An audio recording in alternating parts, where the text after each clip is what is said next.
Welcome to Care More, Be Better, a podcast for people like you who care about the social impact of conscious companies and everyday heroes. Hear inspiring stories from those who put people and planet before profit and personal gain. You'll learn how you can make a difference, vote with your dollars, and get involved today. Here's your host, Karina Belizzi.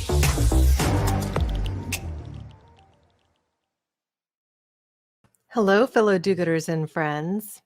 It's me, your host, Karina Belizzi. And today I'm doing something, again, different. I'm making a choice to be transparent with you about some challenges I've run into over the years as a runner, as someone who actually decided that I was going to go for the effort of becoming a Boston Marathon finisher. Now, that was back in 2009. And there was a couple years leading up to it. I didn't know at the time that I started running as a fundraiser for those who suffer from leukemia and lymphoma on behalf of my friend who had been diagnosed with leukemia and who would ultimately lose his life to that struggle. I had not been a runner. I was someone just trying to make a difference, make sense of my friend's predicament, and really just give him hope, a cheerleader, tackle my own challenges confronting cancer, and get out there and do something I'd never done before. I'd never been a runner. And so I have a conflicted relationship with the entire thing that is running. I was able to train for, complete, and then even become a distance athlete trainer for others who would raise funds for leukemia and lymphoma as well. In my history, raising funds for leukemia and lymphoma, I was able to raise over $20,000 over the course of a few seasons. That may not sound like a lot, but it was enough to fund half of a researcher for an entire year. I know you have to hire a whole person, please. But this was one of the ways that you further research and you further the science behind a really debilitating disease. And so because the lovely Tina Muir does not necessarily have as much time as I would like her to have to come and spend with me and interview on shows, I'm going to share with you a really thought-provoking conversation that she and I had on the Nutrition Without Compromise podcast. Now, Tina Muir is a special person in her own right. She is somebody who is a distance athlete. She was on the team for the UK and Ireland in a professional capacity, competing in many events. And now she's actually come to the place where she's got a platform called Running for Real. She has her own podcast, her own website. She ultimately seeks to inspire those around her to have a lifelong relationship and love for running. I think you'll really enjoy her perspective. And I also think it's imperative to think about the sorts of things that she's doing to give back to her community. This is part of caring more and being better. She's prepping to race or run the Boston Marathon and also the UK Marathon, but she's doing so as a guide for runners who can't see, which is an incredible feat. And it's also something that is her way of giving back. She feels, and she details this in the episode I'm going to share with you today, that this is something that gives her more than perhaps she's giving because of how good it makes her feel, because of the good that she's doing. So I really feel the proper place for this story is also on this podcast.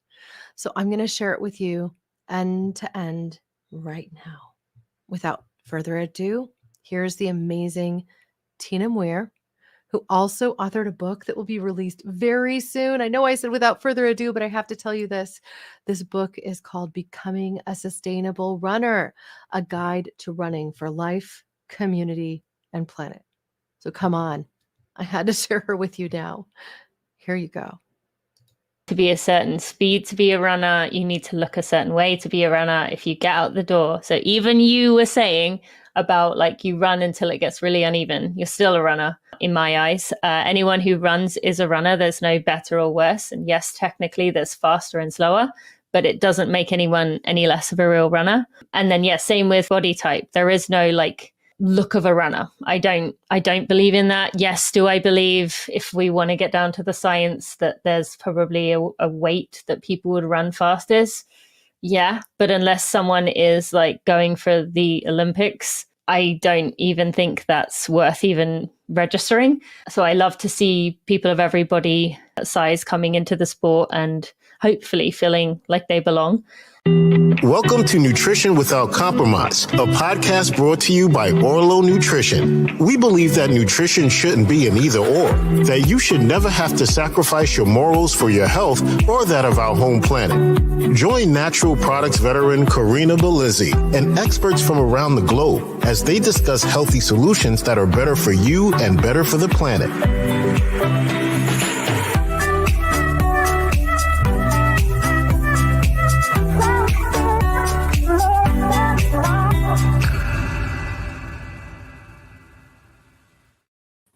Welcome to another interview episode of Nutrition Without Compromise.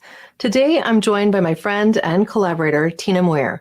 Tina is the founder and CEO of Running for Real. She's a mother of two and a former elite runner for Great Britain and Northern Ireland. She hosts the Running for Real podcast, a collection of conversations about running, about the climate emergency and social justice, which has amassed over 6 million downloads to date. She also hosts Running Realized, an NPR-style podcast with Knox Robinson called The Invisibilia of Running Podcasts by Women's Running.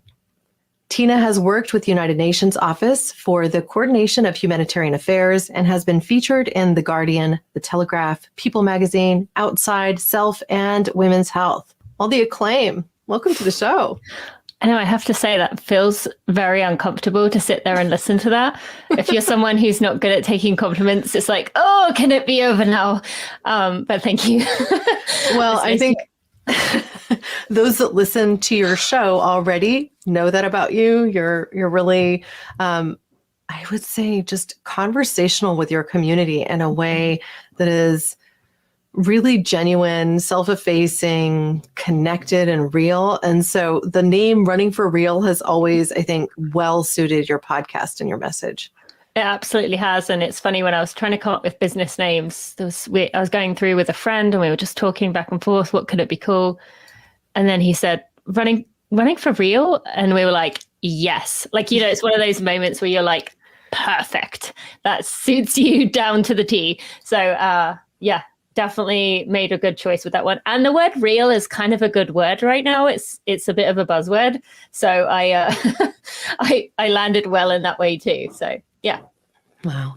Well, you and I share a love for great nutrition, for social and sustainable impact, and also running, though I've had to retire my running sneakers for my hikers these days, given, well, a trick ankle, a bit of a bunion issue, and an unwillingness to address these things through surgery. So that's where I probably stand out from some of my peers. They just go under the knife and they're fine with it. But I was just like, not for me. I'm with you there. That would be an absolute last resort. I'm really scared of like being cut open. Like that just creeps me out. So I'm 100% with you. Yeah, I don't like being put under. I've had to go through that once, and the whole concept of just like going into the deep sleep of the medically induced semi-permanent feel is just like, I don't know, not for me. Mm-hmm. Now, I understand that you're currently prepping for both the Boston Marathon and the UK Marathon. How are you feeling? How's your body? Are you ready? Well, in both of those instances, it's a little bit different to when I've done those races in the past. Although Boston, I've done a few, once as what I'm about to do, and once as just it was my first marathon postpartum. So yeah, I mean, in the past when I'd done races, it was very serious, very intense, and it was at this point where I am now, really in the thick of it. I was exhausted all the time, whereas now it's more of a fun thing. I'm very fortunate that my body can handle. One of my friends this morning actually sent me a message. It was just like, it's so funny to me that you can just say, oh yeah, I'm just going to do a marathon in April, just like that. She's like, that's so inconceivable for 99% of people. But yeah, so I am training, but I wouldn't say, for me, it's just kind of normal as like, I don't know. That's just where my body is. It's so used to doing these things. Well, and if you think about it, for somebody who hasn't done distance running, it does feel like it's something that you would never imagine being able to do. And it sounds like torture. But for those who have kind of gone over that hurdle, I mean, I could say, okay, well, if I didn't have my ankle that sprained constantly, if I was, stepping on a pebble wrong, then I could be ready for a marathon in 4 months and feel confident that I could do it. But it wouldn't necessarily be in my best performance, so to speak. I might need like an extra few months if I was really going to do that. But being someone who has, you've done these distance runs for your entire adult life, right? So I think it feels like you get back in the swim of it, so to speak, a little bit easier. Yeah. Well, and with Boston, which actually isn't 100% at the moment because I am running as a guide. So I will run with a visually impaired runner. That's so cool. They want.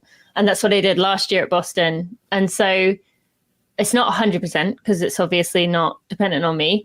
And then London, I will be doing something in terms of sustainability, like paying attention to their sustainability measures. So that in itself will be different because it's not, again, going to be running hard. It's kind of paying attention to what they're doing. So both of these runs are more fun ones with passions of mine. And then I am doing an ultra in May that I think, which I haven't signed up for. So hopefully I am.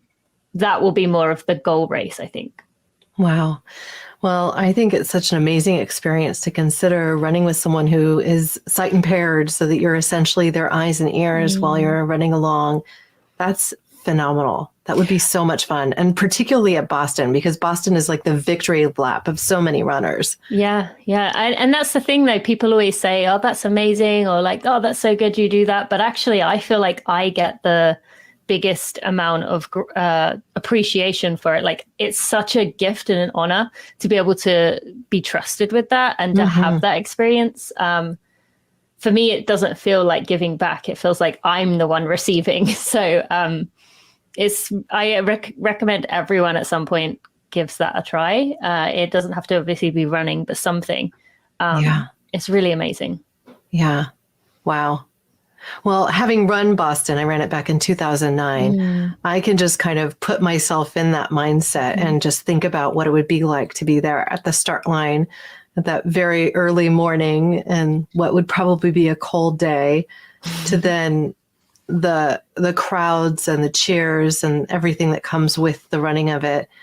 I mean, especially as somebody who can't see, like all of the auditory nature of it is just, it's incredible. It's an incredible experience. So yeah, definitely is an instance where you can feel the energy, not just being about seeing it or even hearing it. It's you can like feel it in the air. It's palpable. Absolutely. Yeah. Wow. Well, I did not know that. You kind of took me by surprise. I love it. Yeah, I love to do that. I've done it, many times now. Wow.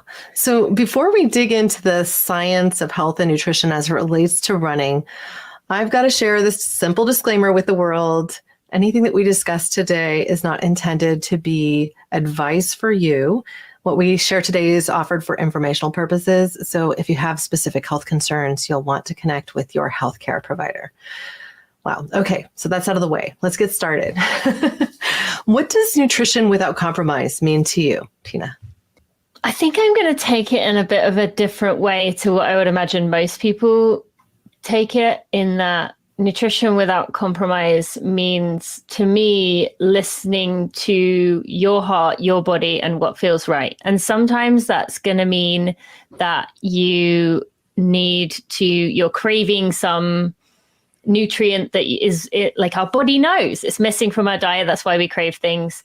Or it might be you are craving something crunchy and lots of textures, like a nice big hearty salad. But also sometimes that might mean that you are craving like something really sweet, in which case that's your body saying, hey, I'm a little low on calories here. Can you like top me up or something.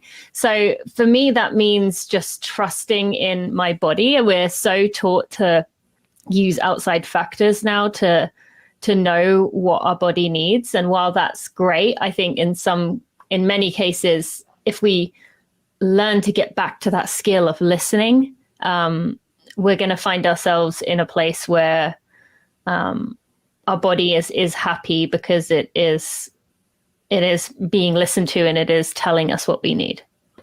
Well, I think that's really poignant. And so few people, I think, really listen to what their body needs and then try to interpret that, because I think if we understand, like, okay, I'm craving sweets right now, why? Sometimes it's simply that you have low blood sugar, or that you're low energy, or that you just need a little bit extra. And often we villainize sugars, we villainize carbohydrates. We talk about proteins and fats now as being the positive things that you want to get in your life, but the carbohydrates are sometimes and somehow bad. Now, in an earlier episode, I talked about this with another athlete who is transitioning from being, solely in really the gym and kind of sculpting her body via weights and other things to look a certain way, to be a fitness model, to be an LA Lakers girl, because she was actually at one point a cheerleader for the LA Lakers, right? To then saying, I'm going to go distance, and having to get over this hurdle, this concept that carbohydrates are bad.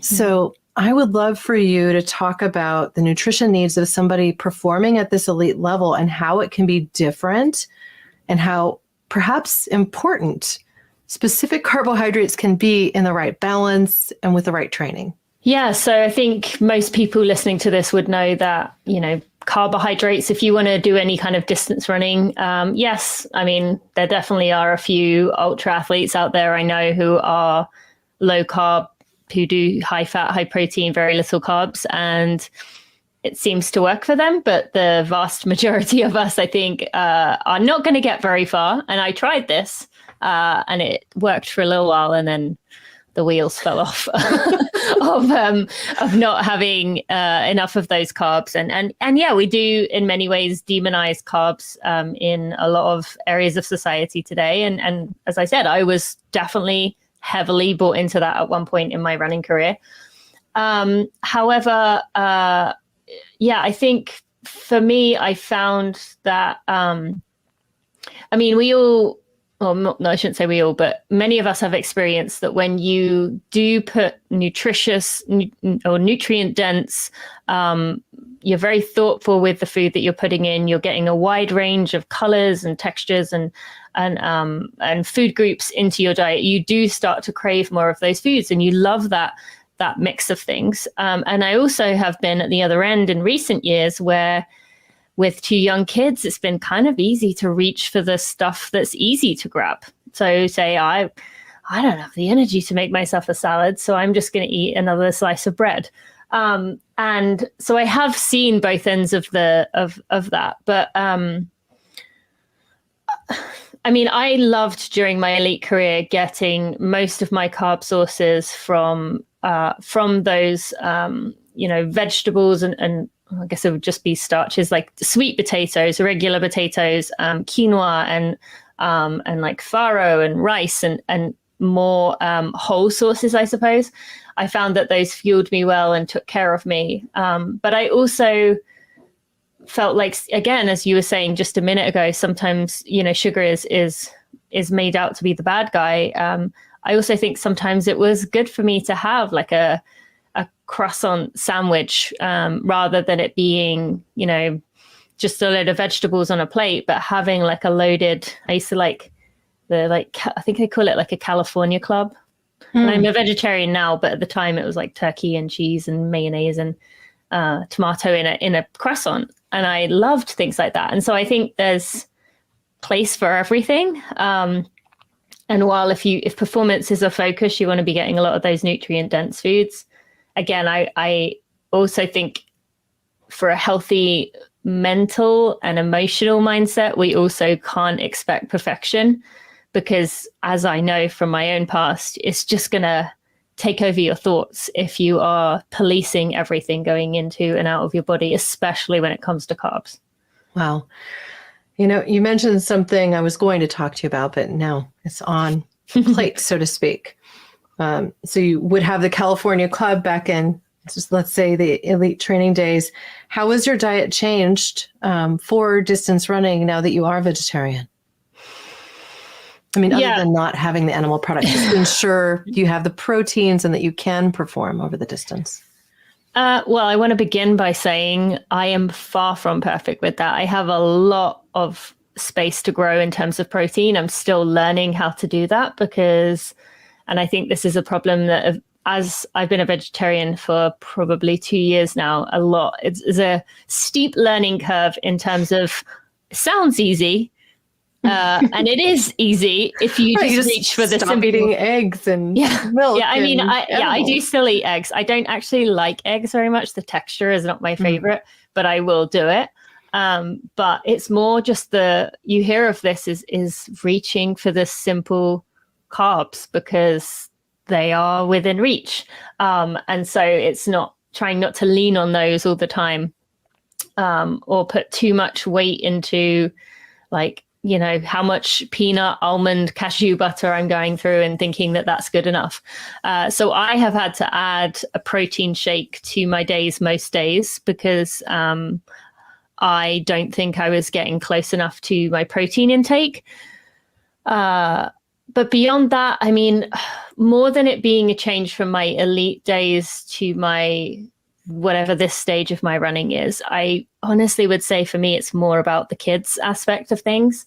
And, I know this being a mother too, it can be quite difficult to find the energy to put into yourself to make foods when you're making foods for other people. Half the time you're making a dinner and it's completely rejected. And so you're putting this energy in and you might as well have not bothered and just done something simple. And so I do find that that's something I am constantly working against in the mental energy I'm spending on all the different areas of my life, including being a mother, that it can be very easy to put aside and just grab the easy thing. So I'm trying to plan ahead now. So like making a chia seed pudding. And having that for breakfast. So remembering to put that in the day before. So I don't open the fridge post run and be like, all right, what should I make today? It's already there for me. So it's making it freezer easier. Foods can stay in the freezer and you can actually get something a little fresher.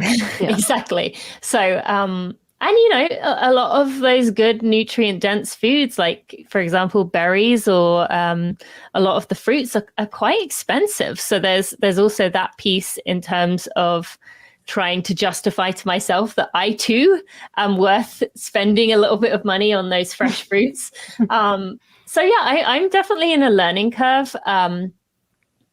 But I will say that it hasn't been as difficult to switch, particularly around dinners, as I thought it would be. There's so many good options now for vegetarian meals for dinner that aren't just Impossible burgers, which you're just sliding in the fake meat for the quote unquote real meat, but actually like really like a lentil dal or a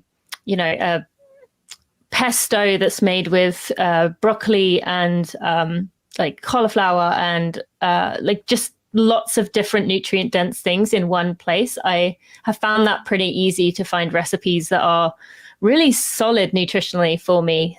It's just for me, I've got to work on the breakfast a bit more.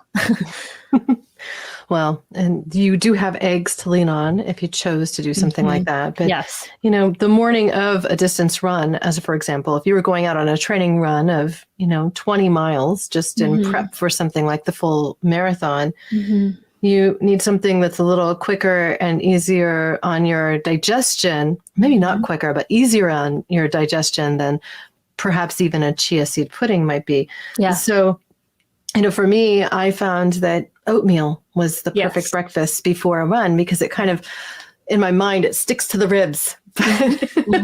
So I wouldn't bonk midway through the run.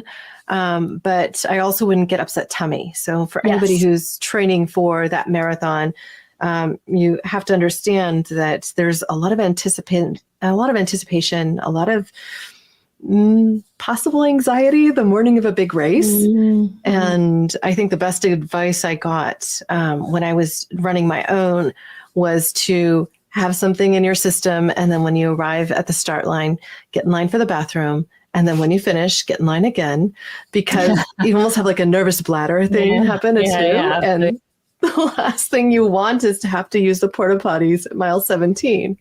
Yes. For sure. And then back to your point about oatmeal, just another thing on that, like, oatmeal is by far and away, I think, the easiest and best thing to do. I also used to like sweet potatoes with almond butter, that I found that sat really well for me. But whatever it is that you do, make sure you have practiced it with the exact duration to go that you will be using it. So let's say your race starts at 7 a.m. Yes, unfortunately, that means at least 3 times getting up at 4 a.m. to practice, or if you're going to run at 9, 10 a.m., getting up at 7 or whatever it would be. So you have that practice, so your body knows kind of like, oh, I've got this, oh, I've done this before. So especially once you add on what you just mentioned, that nervous energy, your stomach is like, oh, well, I already know what's going on with the food, and it's not a new stimulus for it to deal with. So yeah, but oatmeal is a great shout for sure. The other great advice I got, and I felt really came home, especially after my first race, running the full distance. My first marathon was on Hawaii, and it was a completely different climate than I was used to running in. It was, I run in Santa Cruz County. It's perfect weather here almost all year for running. And then you go to somewhere like Hawaii where the humidity is intense, where it can bake by the time you'll be finishing the race. And I was not accustomed to running in heat. I also had the challenge of the excitement at the start line, of allowing myself to be sucked out with the other runners, which means that I was not running my pace. I was not running my race. I had friends who were running the half marathon, and they'd also at the Honolulu Marathon done a 5K. So you had this mass of runners that were kind of running different distances, and some of whom were starting at the same time. And it made for a very challenging day and the most painful run I've ever been on. That being said, go slow to start, get in that bathroom line, eat something that is not going to disrupt your system that you've tried before, to your point. And also just really even getting in the rhythm of it. So if you are going to run that race or going to do that big event, you're actually saying it's important to do it a couple, maybe even 3 times the few weeks before the marathon would occur, so that your entire circadian rhythm gets the I get this. Mm-hmm. Yeah, absolutely. Yeah. I mean, I would even start it maybe a little further out, just with the food at least, so that if you find you've done 2 runs and you're like, this something about this, it feels like oatmeal. One of the complaints people say is it feels too heavy, too heavy in my stomach. So maybe for you, oatmeal isn't it. And you instead, want to try a sweet potato, or you want to try a bagel. So trying a bit further out means if something goes wrong, then you actually have time to try something else and make sure that works instead. Perfect. Wow. Well, you mentioned something also that I think is on people's minds as they are going about their lives, and that's just being a sustainable runner. What does that look like? What does that mean to you? To me, that means that you are in this for as long as you want to be in this. It means if you want to be a runner for life, and I mean for life, there's plenty of 98, 99, 100-year-old runners. If you want to be in it for life, you can be in it for life. And if you decide at some point, my time has passed, it's time for me to move on, that's absolutely fine too. But a sustainable runner means that you are doing what you need to do to stay healthy, in terms of maybe that strength training, taking care of parts of your body that are not worked during running, that are kind of moving in different planes of motion. But it also means emotionally, with a sport like running, people can get very invested very early and get too caught up in it of, you get those newbie gains, the beginning doing really well, and then people get really into it and then either get injured and are told, well, the doctor says, well, you weren't meant to run anyway, so maybe it's not for you, and then they stop, or maybe they can't seem to reach where they were before, or they stop getting faster and they think, well, this is the end of it. So being a sustainable runner also means recognizing that there's going to be ups and downs, there's going to be plateaus, there's going to be times where goals and times and performances, whatever that means to you, are the focus. And there's also should be times where the focus is just, I'm stressed in my life right now and I just need a run each day to work through all the stuff in my head. So it means using running for what it brings to you in that moment, but also giving to it in terms of the best that you can do in that moment. Because we are going to have periods of life where no matter how much you love it, it just can't be first. And I'm kind of in that stage right now. Well, parenting, right? Having young children. Yes. I understand that you're getting ready to release a book on this subject as well. So what, if anything, can you share about it today at this early stage? Yeah. So Becoming a Sustainable Runner is coming out on August 1st, 2023. It is available for pre-order. And the book is looking at sustainable running in 3 areas. So the first is kind of what we talked about there, how to have a healthy relationship to the sport, how to be in it for as long as you want to be. The middle part is about community, connecting to your community, and it doesn't have to be local. It can be through online. It can be, as I talked about earlier, through giving back, through guiding or volunteering or mentoring. And when I say mentoring, I don't necessarily mean someone has to be like me, a former elite athlete. But it could be someone who has never run in their life and you've been running a few years, exactly like you were saying here. Here are some things I learned. And I think people often think mentoring means you know everything. But you're like anyone listening, your advice is helpful to someone. And then the third piece is planet, being sustainable humans, trying to be good stewards of our planet, making choices that are standing up for what is right when it comes to climate change through, yes, the big things like voting, but also taking action in other ways and considering the experiences of others and why saying to them, just go for a run, maybe isn't quite as simple as it may seem. So it's looked at through 3 pillars. And yeah, my co-author and I, Zoe Rome, we worked really hard on it. So we're excited. I can't wait to get my copy. I personally am inspired by listening to your podcast, even though I am not a runner any longer. I take it with me on my long trail runs. So I call them runs, but I mean, really, I'm kind of jogging along with my dog here and there. Yeah, still doing it. Yeah. And then whenever there is any uneven ground, I resort to the hike, so to speak, because that's when my ankle will go. Mm-hmm. It's hard. I don't think I would call it running if I was comparing myself to you. Let's just put it that way. Well, comparison is another thing we talk about in the book, and how that, as we know, comparison is the thief of joy, right? Right. Well, you mentioned this, I think, deeply in a recent podcast where you brought one of your best friends on the show and talked about competition between women. I think it's a really strong episode and perhaps a departure from what you typically cover on the show. What is that episode called so people can find it? I actually don't know. To look. Yeah, I know, but it's with one of your best friends. What was her name again? Elizabeth Inpine. Yes. So if they went for that one, I think you've interviewed her a few times. 339, I think. So 339 episodes in and still going strong. Yeah, I know. That's the person I have coming. She was number 17, I think. So it's very strange being like, oh, I talked to you in November 2017. So yeah, that makes it seem like such a long time ago when I think about 2017 that I started this. Yeah. Wow. Well, I wanted to also, just on this theme of being a mentor, I wanted to offer you the stage to talk about for a moment what you're doing with the weekend shows that you run where you're actually taking people training with you. Can you talk about that? Yeah, so during the pandemic, when we were really in the scary part, when we didn't know what was going on, I noticed that everyone was feeling very lonely. We were all kind of panicked through just the fear of the unknown.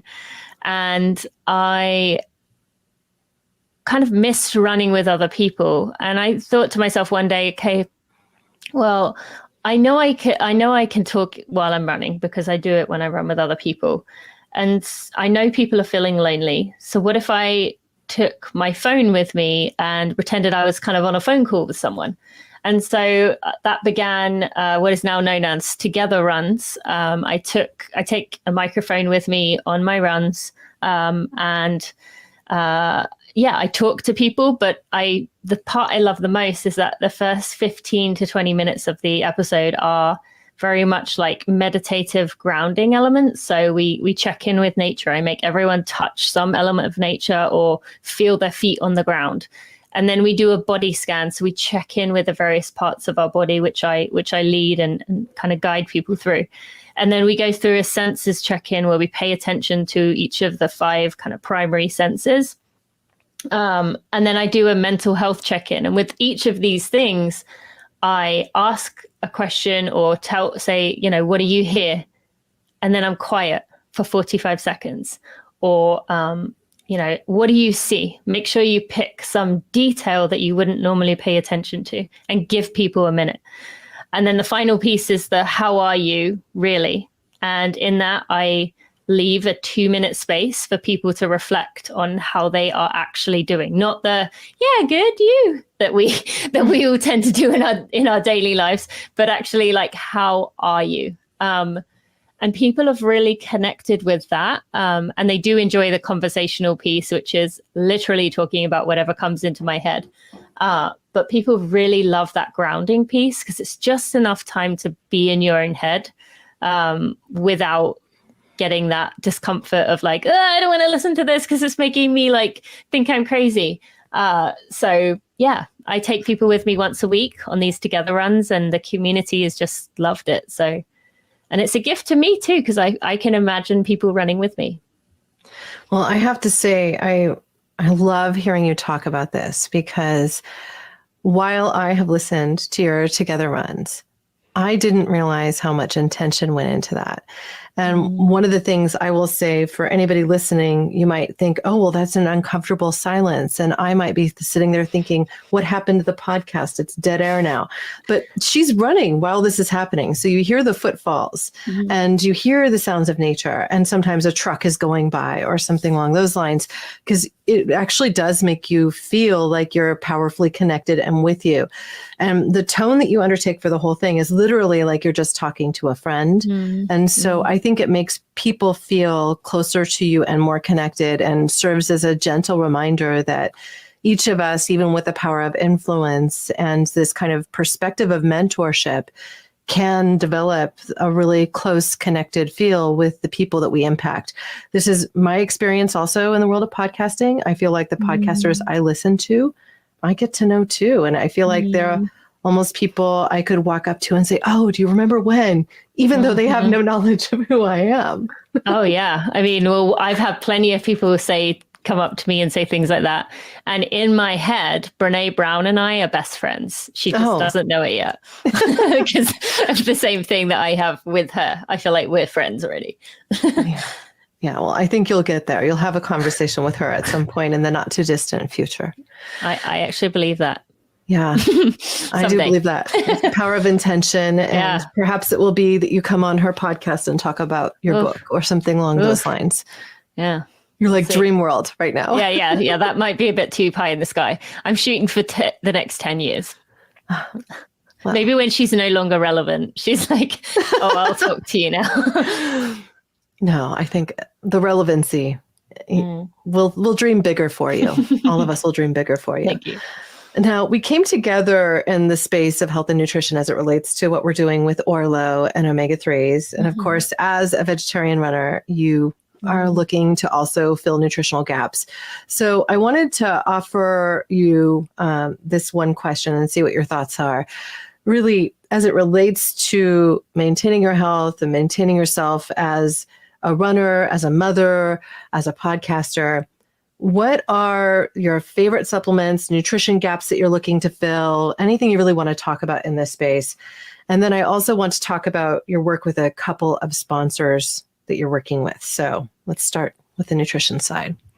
Yeah. So, I mean, as I mentioned earlier, my diet, my nutrition is far from perfect. And part of that is, I believe, good. As I said, nutrition without compromise means, yeah, as you said, it's okay if we have ice cream. It's okay if we sometimes might crave chicken and waffles. Not that I don't even think I've ever eaten chicken and waffles, but like that's kind of a good example, right? Like that's a very random thing that people might crave.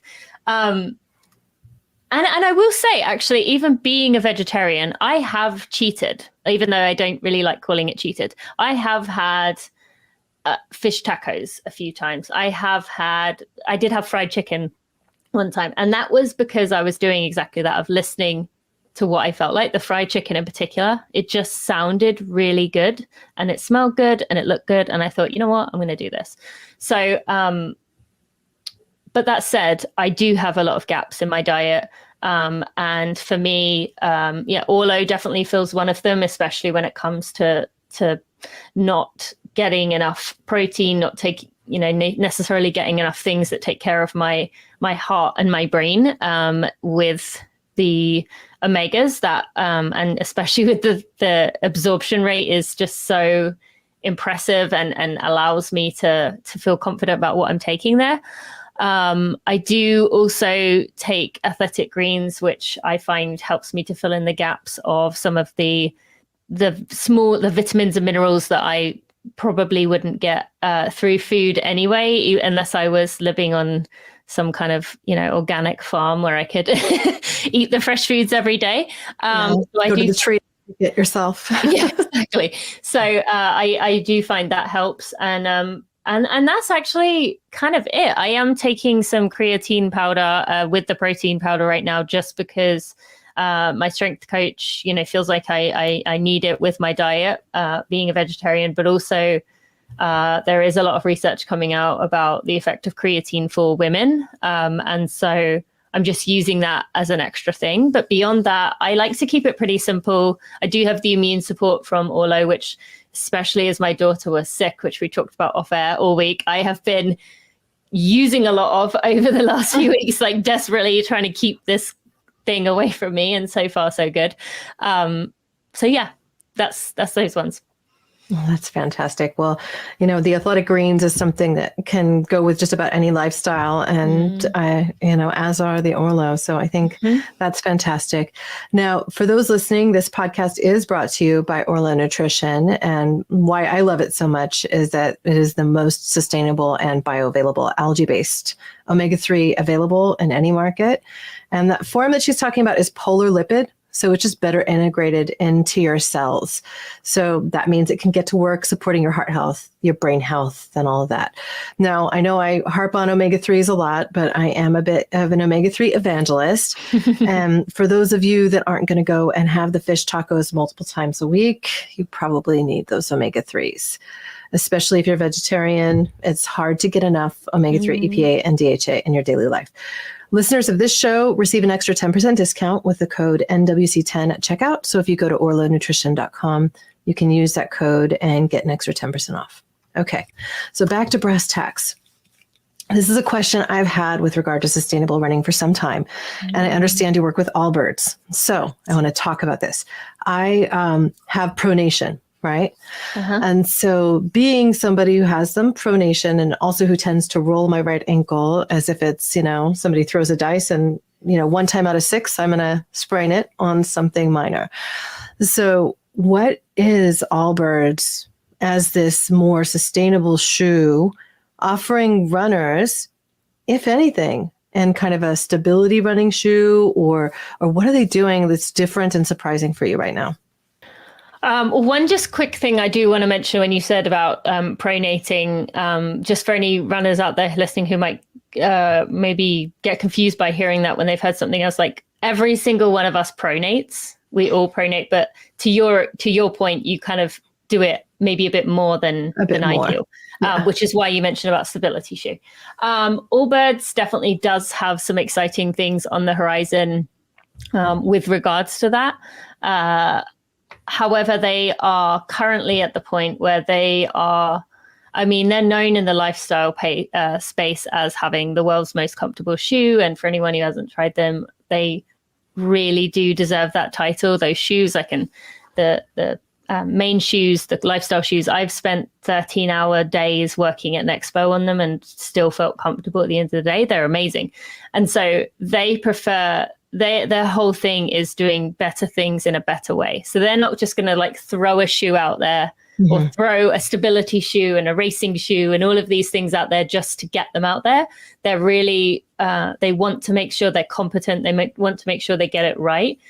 So right now they currently have the Dasher, which is very much the Dasher 2, which is very much just like the up to 10K shoe. It's the shoe that can go from lifestyle to running. So if you had to pack one pair of shoes for your whole weekend on a carry-on, that would be the shoe. And then they have the Flyer, which is the one I run in. But that is very much a neutral shoe. It's not really going to be the stability side of things. But one thing I will say that is very exciting is that just the lightning speed that Allbirds is innovating right now continues to blow my mind in terms of sustainability. The materials that they're using, the carbon number which they put on every item they make of how much CO2 kilograms of CO2 are put out for every item. Then how quickly that number is dropping is like unbelievable. They are obsessive about getting that number down. And so that's honestly what gives me the most excitement is not only are they doing that, but now other brands are starting to pay attention and do it too.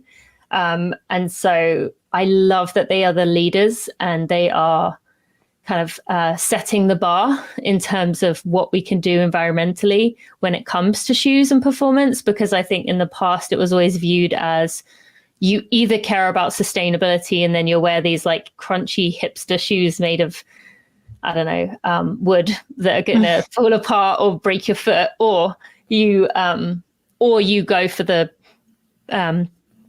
high, full of petroleum, going to live in a landfill for 500 years, plastic shoes that are horrible for the environment, but going to help you run fast. So I love that they are blending the two.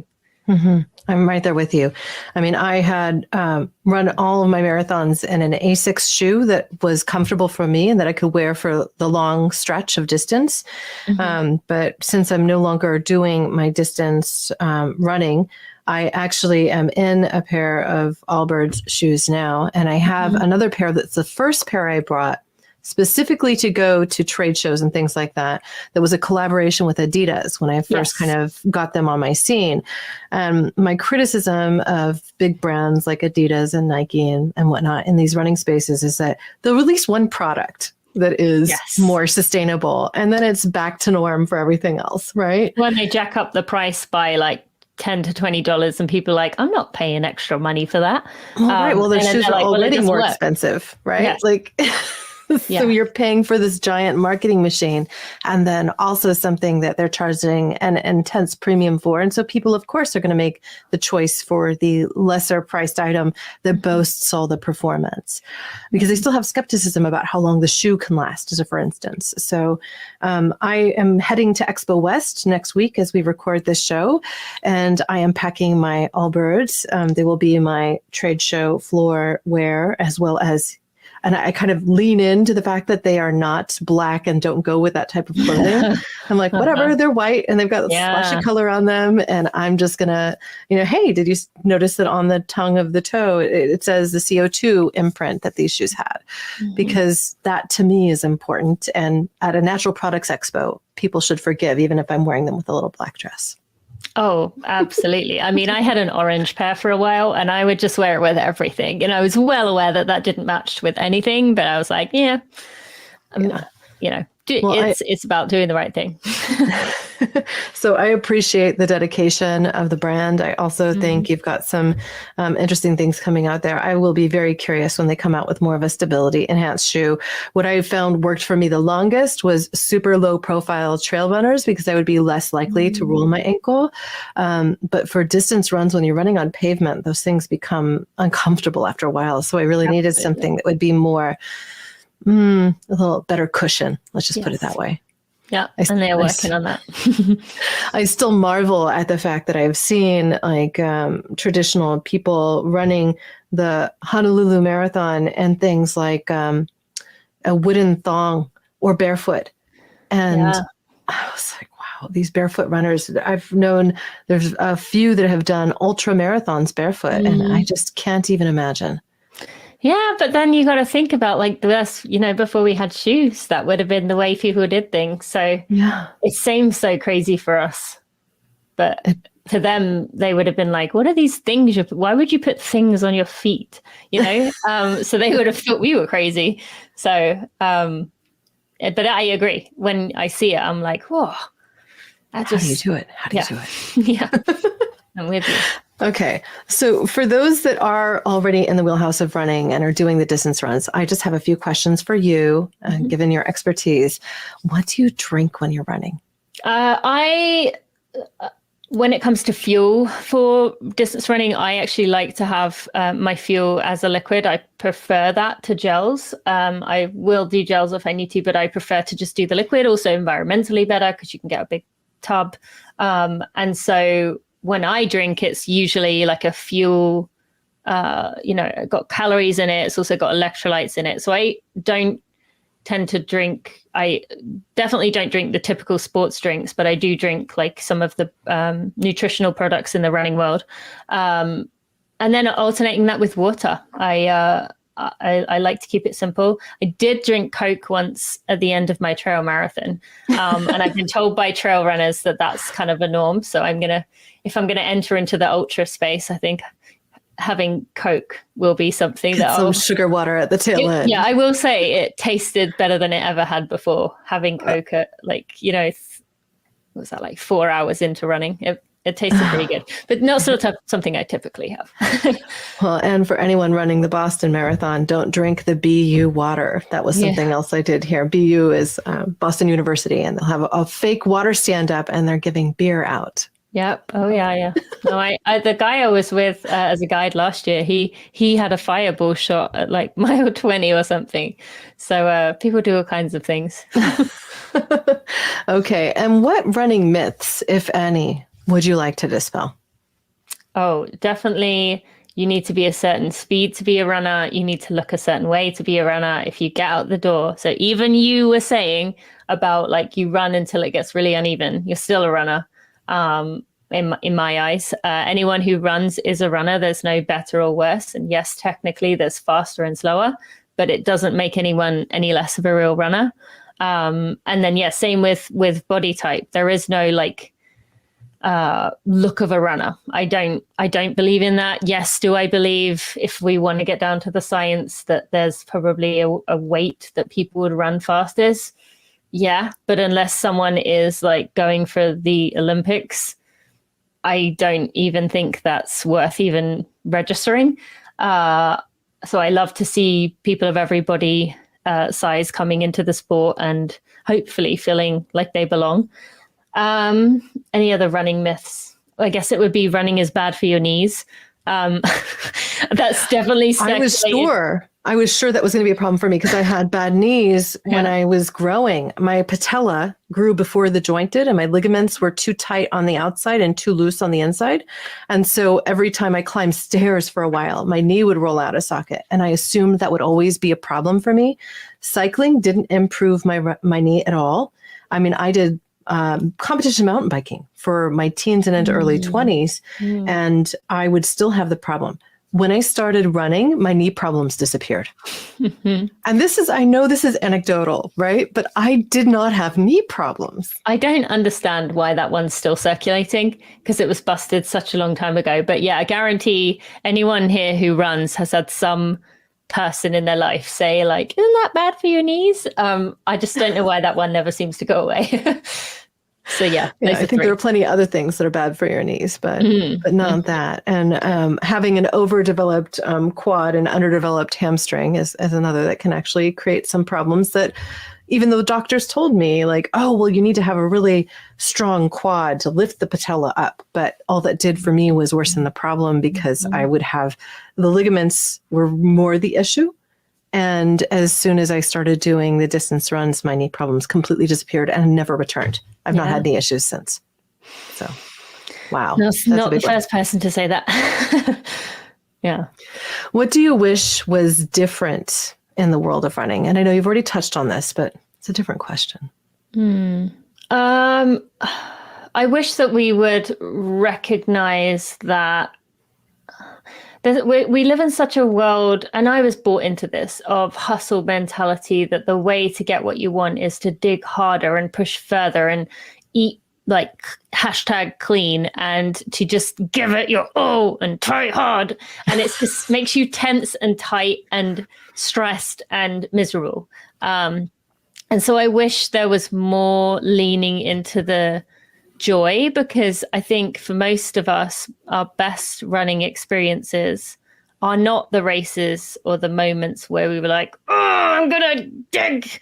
It's the moments when you were actually like just joyful and in flow and just in the moment. So I wish it wasn't so much focus on hustle and harder, try harder. It was more focus on like what a gift it is to be out there. Wow. Well, that was beautiful, Tina. Thank you. Yeah. What thought would you like to leave our audience with today? I mean, I've kind of already said it, which is that like everyone belongs. And especially if you've never tried running and your memory and experience of running is maybe like a miserable PE class or running to chase a bus and missing it and feeling annoyed at yourself. It doesn't have to be that. You can run if you slow down, which is the hardest thing to do. That is where people find the magic in it. And that is where you will understand like, oh, I see why people like this. But those experiences that we have from our childhood or from earlier in life are moments when we were running just outside of what our body was capable of. And so it associated in a negative way, but there's place for everyone in the running world. You just have to like handle your ego enough to slow down to access that, and you will soon see it come out. Wow. And maybe that's just walking to start with. That could literally be walking 5 minutes, running 1 minute. But if you do it, you'll be amazed of how quickly you can improve. Well, and that's called interval training, even if it is just walking to jog and then walking to run and then walking to, that's exactly right. Well, for people who want to hear the horror story of my pre-running journey, you can find an episode soon on Tina Muir's podcast, because I got to come on and share my horror stories of my awful experiences with PE and everything else, and feeling like I would never be fast enough to be a runner, and all of those myths that we should just shove under the deepest grave and say goodbye to forever. So thank you. I'm with you. No, thank you so much. This was great. To find out more about Tina Muir, visit runningforreal.com and check out her Instagram page at Tina Muir 88. That's TinaMuir 88. You can also find her at Running for Real. I'll be sure to include links everywhere to where you can find her, from her website to YouTube to Facebook and beyond, on our sponsor's website, orlonutrition.com. Wow, this was a treat today. This podcast really is all about serving each of you. So if you'd like us to dive into specific topics, or you have questions that you'd like for me or for Tina to answer, send us a note via social channels or email me at hello@orlonutrition.com. If you learned something today, I hope that you'll subscribe to Nutrition Without Compromise on your favorite podcasting platform. While you're at it, please give us a thumbs up or a 5-star review. And if you think we did a terrible job, tell me that too. Ultimately, leaving a review will help more people find the show so they can achieve their best health naturally. And before I part, remember that you can get an extra 10% off your order just by using the coupon code NWC10 at checkout at orlonutrition.com. They can serve you the omega-3s and the immune boosting supplements that you need. As we close today's show, I hope you'll raise a cup of your favorite beverage with me as I raise my coffee today and say my closing words. Here's to your health. Thanks for listening to Nutrition Without Compromise. To make sure you never miss an episode, subscribe, rate, and review wherever you listen to podcasts. If you'd like to learn more, visit orlonutrition.com and join our mailing list. You'll gain access to complete show notes, features, and informative blogs, because nutrition shouldn't be an either or.